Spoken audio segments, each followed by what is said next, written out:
Aqui nesse canal eu já falei algumas vezes sobre o Cristiano Ronaldo.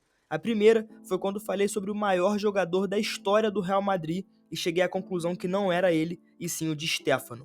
A última foi quando falei sobre os maiores auges da história e mostrei que ele está sim entre os maiores, pelo menos entre os 5.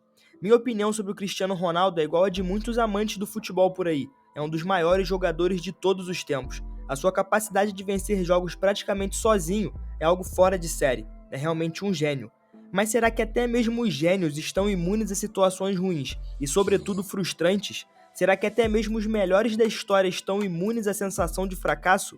É isso que vamos descobrir hoje na análise do fim de carreira de Cristiano Ronaldo, mais especificamente o período após o Real Madrid, ou seja, os últimos 5 anos de 2019 a 2024. Será que Cristiano Ronaldo ainda está em alto nível ou já deve ser considerado como passado? Seja bem-vindo ao Analisando o Jogo, seu espaço de análises e história sobre o esporte. Não esquece de deixar o seu like, se inscrever no canal, ativar as notificações e, claro, deixar no comentário com a sua opinião. Vambora! Bom, vamos começar com aquele que para mim é um dos maiores erros da carreira do português, a ida para a Juventus. Em 2018, Cristiano sai do Real Madrid ainda no auge da sua carreira, com o título da Champions League e um legado grandioso.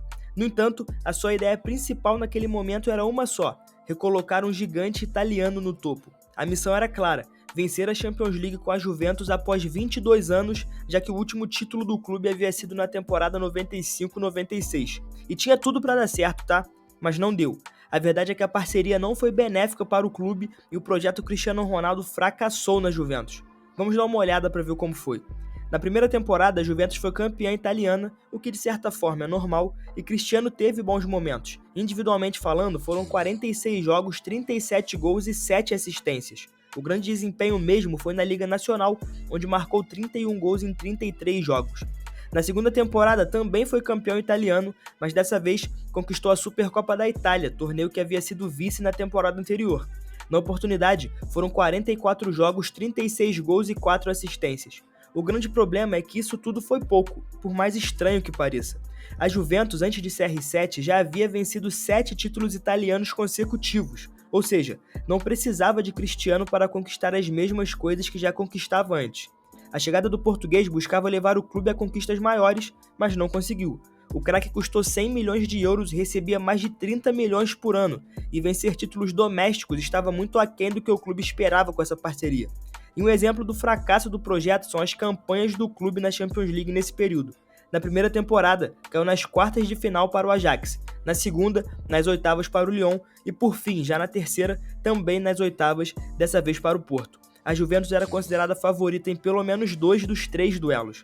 Mas claro, houveram muitos outros fatores para o fracasso do projeto Cristiano Ronaldo na Juve. Um deles foi a escolha dos treinadores no período. Por mais que eu tenha citado que o Cristiano ainda estivesse no auge quando chegou na Juve, é importante lembrar que ele já estava com 33 anos, e isso deveria ser um dos fatores mais imprescindíveis na escolha de um treinador, alguém que pudesse vencer imediatamente. Mas ao contrário disso, a Juventus buscou nomes para trabalhos a longo prazo, o que não fazia sentido no momento. Um exemplo claro disso foi a escolha de Pirlo, que não possuía nenhuma experiência enquanto treinador e não era um nome para potencializar o elenco logo após a sua chegada. E já que citei o elenco, vamos falar sobre o que CR7 tinha ao seu redor, que para mim também foi um dos impeditivos do sucesso do craque na Itália. Assim como na escolha de treinadores, a Juventus não entendeu que precisava de nomes consolidados e que pudessem ajudar Cristiano a resolver. Com isso, durante toda a passagem do português, o time apostou em muitas promessas e poucos jogadores que poderiam se fazer presentes nos grandes momentos.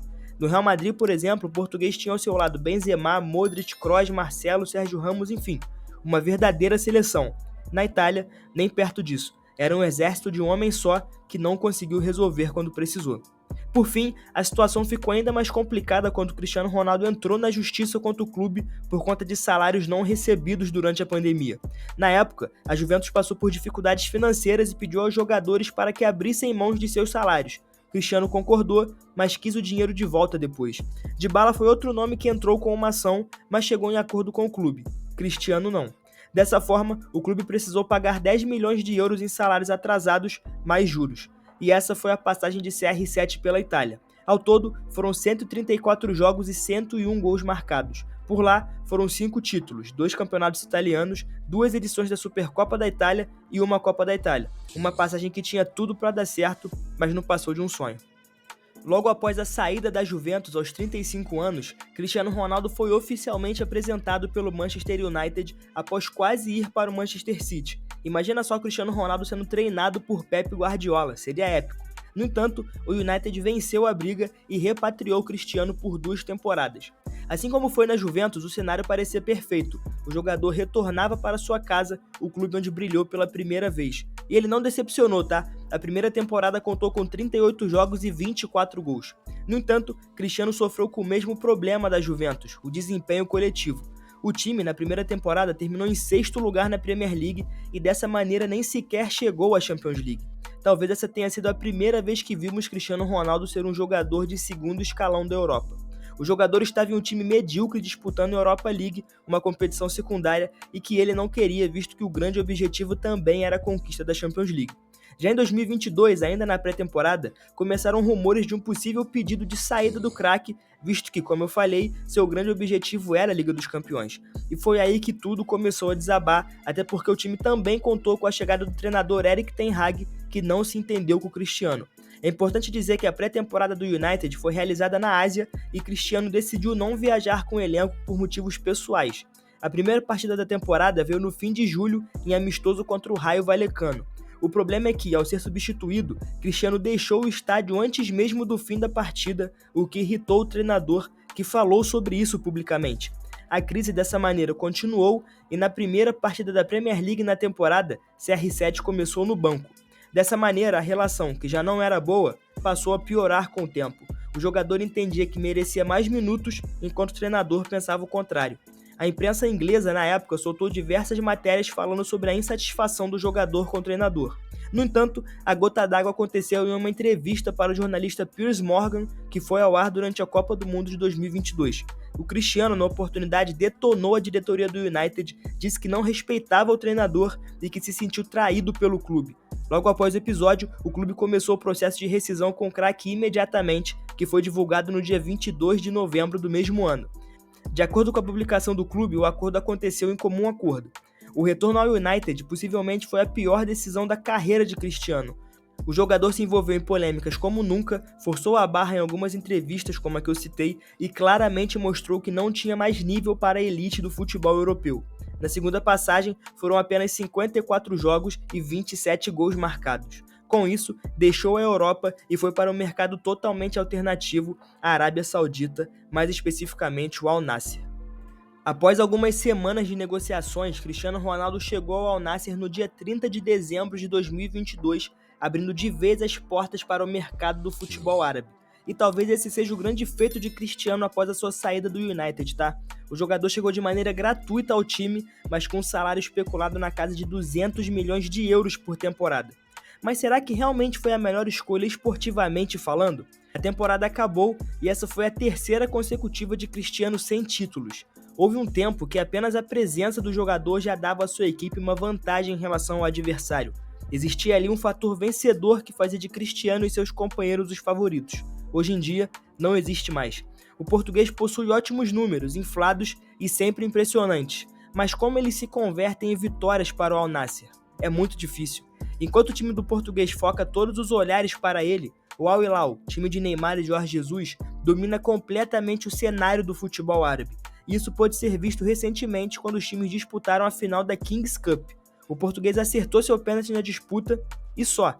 Cristiano foi basicamente irrelevante durante toda a partida. Isso é só um reflexo do seu desempenho desde 2021, quando deixou a Juventus. Cristiano cada vez mais precisa de companhias para que possa entregar um futebol vencedor. É um jogador que depende muito do fator externo para decidir jogos. Solskjaer, o ex-treinador do jogador, admitiu que trazer o Ronaldo para o United de volta acabou sendo um erro, pois ele abandonou a fórmula que havia ajudado o time a competir entre os melhores. Cristiano se escondeu do futebol europeu e preferiu buscar números ao invés de vitórias. Recentemente, ele disse que os recordes o perseguem e não o contrário. No entanto, a impressão que nós, amantes do futebol, temos é que na verdade ele que faz de tudo para buscar os recordes. Isso inclui até mesmo ir para uma das ligas mais fracas do mundo. E claro, isso também impacta não apenas no seu futebol a nível de clubes, mas também na seleção de Portugal, que é o que vamos falar agora. Por fim, a seleção de Portugal e possivelmente o momento mais baixo da carreira de Cristiano Ronaldo por diversos fatores, a Copa do Mundo de 2022. O último Mundial do jogador foi trágico e melancólico em todos os níveis. Se em 2018 vimos Cristiano anotar um hat-trick contra a Espanha, por exemplo, em 2022 não teve nada perto disso. Muito pelo contrário, houve apenas um afastamento. No Mundial, marcou apenas um gol de pênalti contra a Gana, ainda na fase de grupos, e dessa forma tornou-se o único jogador a marcar em 5 edições de Copa do Mundo, de 2006 a 2022. No entanto, todos os gols vieram apenas na fase de grupos, visto que não conseguiu marcar sequer um gol no mata-mata. A queda de Cristiano Ronaldo fez com que ele realmente se transformasse em um reserva durante a competição, inclusive durante o mata-mata. O grande problema veio ainda na fase de grupos contra a Coreia do Sul, quando foi flagrado reclamando ao ser substituído. Logo após o episódio, o treinador optou por deixar Cristiano no banco para ser uma espécie de 12º jogador do elenco. Com isso, em seu lugar entrou Gonçalo Ramos, que inclusive marcou um hat-trick na competição. Outro problema veio também quando deixou o treino do time reserva, mostrando toda a sua insatisfação com aquela situação. O estopim veio mesmo nas quartas de final contra Marrocos, quando entrou no segundo tempo, não conseguiu ajudar a equipe e viu Portugal ser eliminado mais uma vez do Mundial. Dessa maneira, saiu chorando de campo em uma das imagens mais tristes e decepcionantes de sua carreira. Por fim, para piorar a situação do jogador, o seu maior rival, Messi, fez uma das melhores campanhas individuais da história do torneio e levou a Argentina ao título. A carreira de Cristiano foi uma das maiores da história, sem dúvida. O jogador sempre será lembrado como um dos 5 maiores nomes que o jogo já viu. Seu estilo foi impactante e muito vencedor, mas isso se perdeu com o tempo. Antes, ao falar de Cristiano, a imagem era de um craque rodeado de troféus e conquistas. Hoje, são apenas números vazios que não levam a lugar nenhum. Mas eu quero ouvir a sua opinião agora. Cristiano Ronaldo realmente teve um fim de carreira muito ruim ou ele ainda segue sendo um dos melhores do mundo? Deixe aí nos comentários e, claro, também coloque sugestões de vídeos novos, porque é sempre importante ouvir a sua opinião.